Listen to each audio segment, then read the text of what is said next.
That is why they are so fervent. TV with your host, Jeff Charles. Jeff Charles, contributor for LibertyNation.com. Hello and welcome to Right On, where we tackle the issues of the day from the right perspective. Happy New Year, America!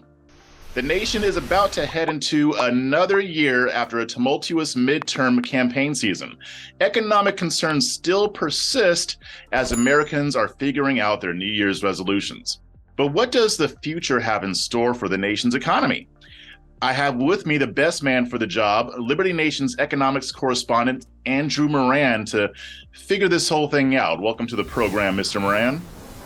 Thank you for having me, and I'm grateful to be your final guest of 2022, and I'm also grateful that I don't have to hear Mariah Carey's "All I Want for Christmas Is Another Year." So I'm really happy right now. You know, I actually got through the entire Christmas season not hearing that song. I only heard like a few snippets of it. I don't know, that it's never happened before, but I maybe heard like maybe parts of the song when I was in the store or something, but other than that, not really. Well, you're fortunate then. You're fortunate because my wife loves that song and I have to deal with it. Oh, I am so sorry, but I'm glad that it's almost over, or that it is over.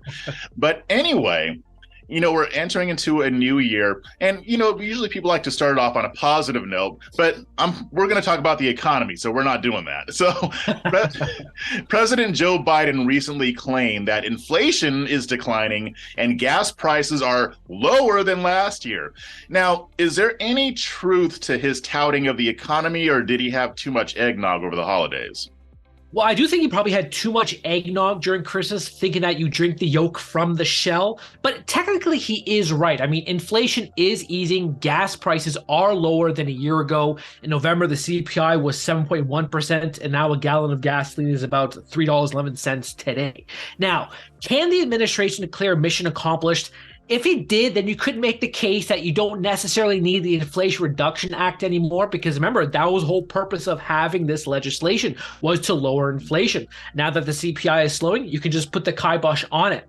But I think you have to look at some of the messaging. I mean, the White House wants to have it cake and eat it too. On the one hand, it keeps saying, oh, you know, our policies are working and inflation is easing, which is complete nonsense, of course. And then on the other, they'll keep saying, you know, oh, more work needs to be done to justify this egregious spending, which is, of course, still occurring. You look at that recent November budget deficit, which was an all-time high, and you show that, you know, they're not doing anything they're touting. So overall, you know, inflation is easing, but I really, most of it has nothing to do with Joe Biden and his famous economic doctrine of Bidenomics. Yeah, I mean, I figure he's just trying to kind of ride the wave. So I'm not surprised that there's some truth to what he's saying. But and I can't blame him either, because he's been blamed entirely for inflation. So of course, I mean, he's going to take a victory lap. You know, I can't blame the man for doing that. So Andrew, you mentioned in an article for LibertyNation.com that any possible easing of inflation is due to demand destruction. And you also mentioned that the Federal Reserve is trying to trigger a recession, which might sound like some tinfoil hat type stuff. Now, in English, can you explain this to us a little bit further, since, you know, not all of us are on your lofty perch as far as economic knowledge? Well, you know, I started discussing this past summer about after inflation peaked at 9.1% in June, that you could see a case of demand destruction. Now, demand destruction is pretty much when prices become too high, there is less demand for that product or service. In other words, inflation is killing inflation. You saw this with gasoline prices this past summer. Despite everyone, you know, discussing how gas prices would spiral out of control because of the busy driving season, you saw the data from the EIA, AAA, Gas Buddy, all showing that people were not driving. In fact, for most of the summer, if you look at some of the consumption levels or demand volumes of gasoline, it returned to actually pandemic era levels. So there wasn't much driving going on. People, you know, drove less. They combined their errands, so they weren't doing a lot of stuff that they normally do. Now, why does happen? Because prices were too high for motorists. You saw this also in the retail sector. A lot of companies, they had this huge inventory buildup occurring, so they tried dumping all their inventories by lowering prices, which of course helps lower inflation, of course. Now, on the subject of of the Federal Reserve, the central bank, of course, it's not going to be blunt by saying, "Oh, we need a recession to stop inflation," but its policies are leading to an economic downturn, and you see this apparent in nearly every single major economic metric. You see this in the PMIs. The housing market's a recession. Manufacturing is in a recession. Consumer spending is on a gradual downturn. So I think two things are important to point out at the Federal Reserve. First, it's raising interest rates, and money supply growth has substantially slowed compared to what it was during the pandemic. Now, the former makes borrowing more expensive. And if you look at economics, the rule of thumb is you give something 6 to 9 months of a major public policy pursuit for it to seep into the economy. Now, it's been at least 6 months since the first rate hike, and that's starting to make its way through the financial system. Now, with the latter, with money supply growth, it's, when you have all this money being injected into the economy, you create all these addicts, you create, you have to sustain this level of money printing. Now that's gone, you have sort of a training wheels economy whereby the bike, without those training wheels, it's going to fall off unless you keep continually injecting this easy money policies into the financial system. So the Fed's not going to say, "Oh, we need a recession," but it's trying to kill demand in order to bring down inflation. Now, this is also troublesome because of how behind the eight ball the Federal Reserve has been since the early days of the coronavirus pandemic. It's relying on a lot of lagging economic indicators. I mean, at the November FOMC, post-FOMC meeting news conference, Jerome Powell was hammered by saying, "Oh, rents are rising," but rent is a lagging indicator, but it's behind about 9 months. And then he finally tergiversated and said, "Oh, yeah, rent's a lagging indicator." So I know that's a bit of stretching, but I hope that answers your question. Yeah, it sounds like we might be for some more tough times if that's the case. If they basically have to trigger something in order to lower inflation, especially since I thought that the Inflation Reduction Act was going to take care of all that. But I digress. But see, that's the thing about the Inflation Reduction Act is that next year when inflation lowers, because it was inevitable. There's no way that you're going to have 8.8%, 9% inflation as a sustainable metrics. But now that's coming down. It's inevitable that the Biden administration and Janet Yellen are all going to say, "Oh yeah, see, the Inflation Reduction Act is lowering inflation," even though every single serious person said at the very beginning that it wasn't going to do much for inflation at all. So I guess you have to tip the hat to the Biden administration for gaslighting the public. Yeah, it is pretty clever. I got to give it to them on that, most definitely. But it's that season, it's that time of the year again where Senator Rand Paul comes out with his Festivus report. So he published yet another report highlighting $482 billion of wasteful federal spending. Now, it's a pretty lengthy report, obviously, because it involves wasteful spending by the United States government. You could fill up bookshelves with that. But can you give us just some of the highlights, like some of the more egregious examples of wasteful spending? Oh boy, I mean, every year you're always, in a way you shouldn't be amazed by it because it's almost expected, but it's way how government bureaucrats just come up with new ways to waste your taxpayer dollars. So I think one of the first ones was they spent $140 million in COVID relief funds to build a luxury hotel and spa in the state of Florida. The Department of Are you sure Trump still isn't in office? The Department of Defense spent $250,000 on espresso machines from Starbucks.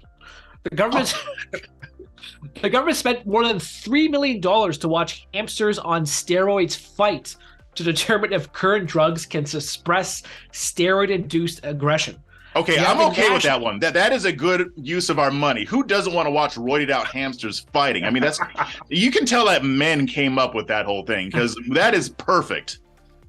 Well, I think this one. We'll call it out, but this is pretty sad. The NIH, they spent $4 million injecting beagle puppies with cocaine, and they also injected mice with alcohol to get them drunk.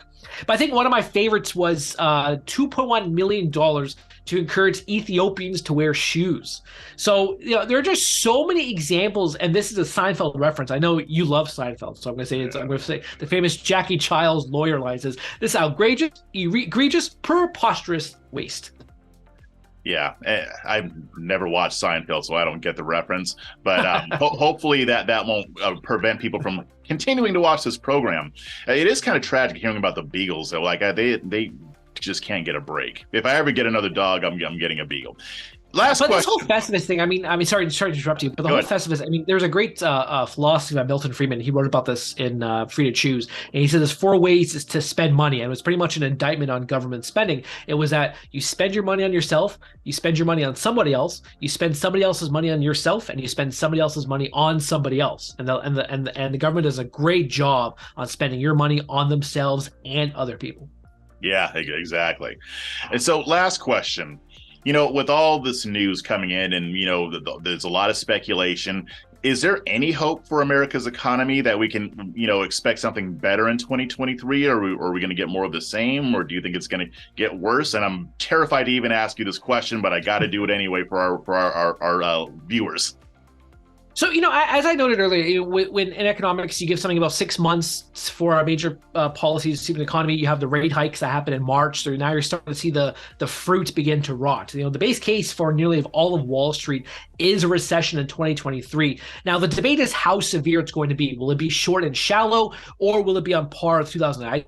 I speak to analysts all the time, and, you know, all the opinions range from, you know, it's going to be absolutely miserable to just, it's going to be, you know, 2 quarters of just, you know, weak growth. Elon Musk, he said the other day that it's going to be comparable to 2008, 2009. Goldman Sachs said it's going to be short and shallow. You know, considering that Wall Street has been wrong so many times since the beginning of the pandemic, especially on the inflation run, I would lean more toward Elon Musk, just based on the fact that money supply growth is going to be pretty much 0%, which is unheard of with this Federal Reserve, the way it's operated over the years.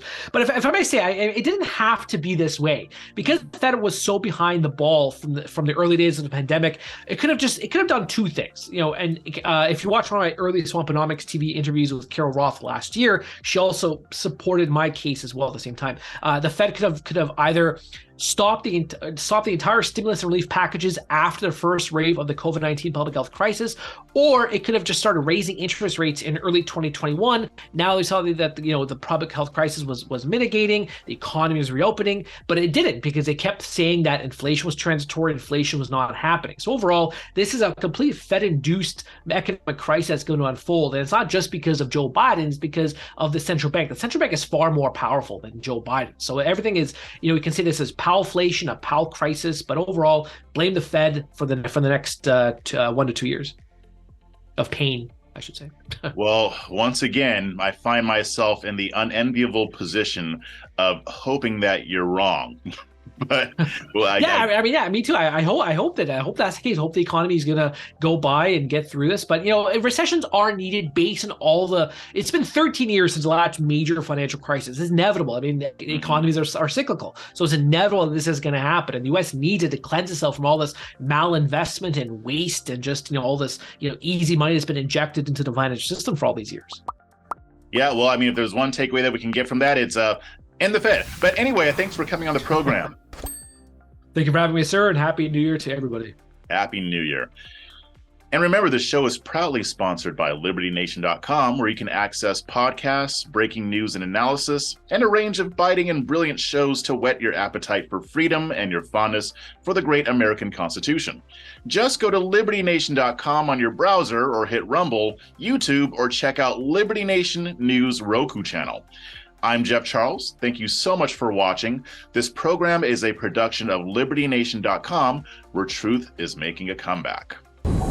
Entertaining, informative, and just plain fun.